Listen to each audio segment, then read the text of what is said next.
接下来呢，继续我们来看96年学测考了一个基本的问题。他说呢，某一个声波在空气中传播的频率呢叫做 f1 啊，波长叫 lambda1。好，折射进入到水中传播的频率呢叫 f2， 波长叫 lambda2。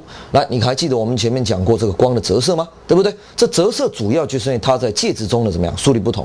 但是各位要注意的是，这是声波的折射。那基本上光的折射跟声音折射有一个地方不一样，什么地方不一样？在我们波动一开始有介绍，声音是属于力学波，它需要介质，介质排得越紧密，基本上它会传得越快。所以在这里很多小朋友呢，在写这种题目的时候，一开始可能会有一个错觉，那以为说啊，这个声音呢从空气进入到水中，速度会变慢，不对，各位。光进入到怎么样？进入到水中，它的速度会变慢，但是声音它的速度会怎么样？速度变快。所以老师在上课一开始就有提到过，这所谓的力学波是固体中的速率大于液体中的速率大于气体中的速率，它有一个趋势。但是如果是电磁波的话，它就怎么样？它就颠倒过来。所以这要注意一下，这个声音呢，进入水中其实速度会怎么样？速度会变大。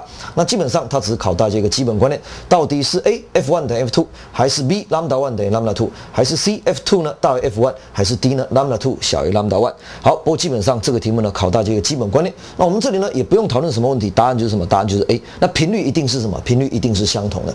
那我们前面呢基本上有讲过，比如说你想说，老师最喜欢举的例子啊，10个小朋友上厕所啊，就是出来几个？就是出来10个。各位，你1秒钟10个波进去啊，就是10个波出来，所以频率基本上是不会变的。所以 F1 一定等于 F2。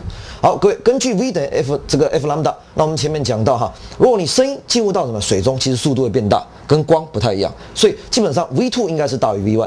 那如果 V 等于 F lambda 频率相同的情况下，其实 lambda2 应该是大于怎么样？大于 lambda1。好，所以呢这里面考大家怎么样？考大家这个基本的怎么样？基本的这个观念。所以我们刚讲频率的部分应该是 F1 怎样 ？F1 等于 F2。